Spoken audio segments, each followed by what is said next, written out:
Good afternoon, welcome back to my YouTube channel. আজকে আমরা কলকাতায় ফিরে যাচ্ছি। তো এখন জামা টামা পরা হয়ে গেছে, এই গাড়ি আসবে, তো আমরা বেরিয়ে যাব।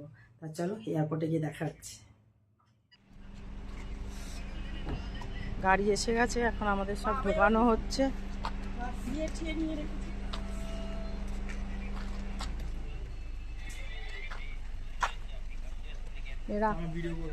না না, তো আমরা বেরিয়ে পড়েছি, এখন এয়ারপোর্টের দিকে যাচ্ছি।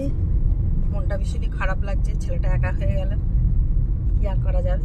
তো চলো এয়ারপোর্টে গিয়ে তোমাদের সাথে কথা বলছি। তো গাড়ি স্টার্ট করে দিয়েছে, যখন আমরা যাচ্ছি ভীষণ মন খারাপ লাগছে। এত এই কটা দিন কিভাবে যে চলে গেল আমরা বুঝতেই পারলাম না। আর প্রত্যেকটা দিনই আমরা ঘুরেছি, বেরিয়েছি, আনন্দ করেছি। কোনো দিনও আমরা বাড়িতে বসেছিলাম এরকম হয়নি।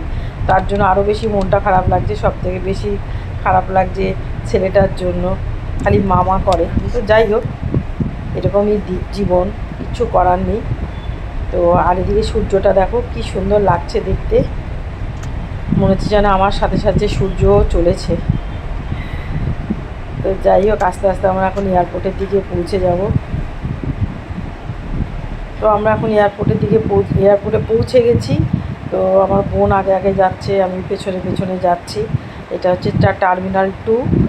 আমি এর আগের বারও যখন গেছিলাম, কলকাতায় গেছিলাম, তখন টার্মিনাল 2 দিয়েই গেছি আর কি। আমার খুব ভালো লাগে, আপ ডাউন দুটোই টার্মিনাল 2 দিয়েই গেছি। তো এখন আমরা বোর্ডিং পাসের জন্য লাইনে দাঁড়িয়েছি আর কি।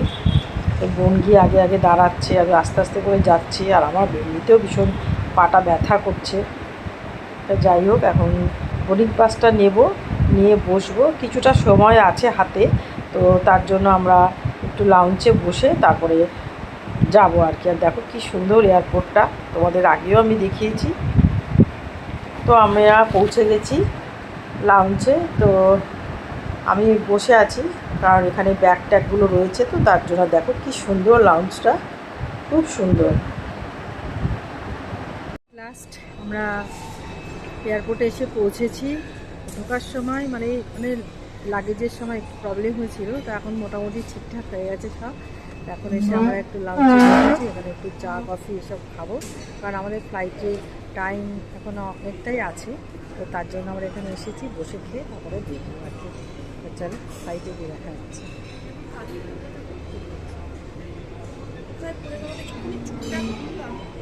এখানেই পড়েছে নাকি দেখো।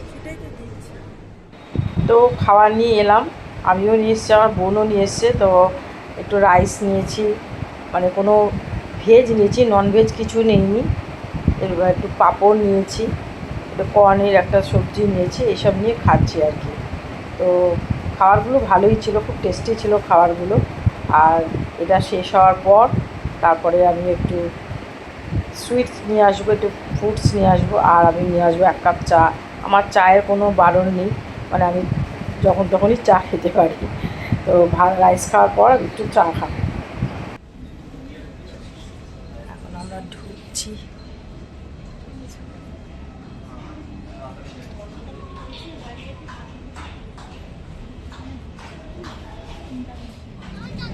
ফ্লাইটে উঠে পড়েছি, এখন ছাড়বে ফ্লাইটটা।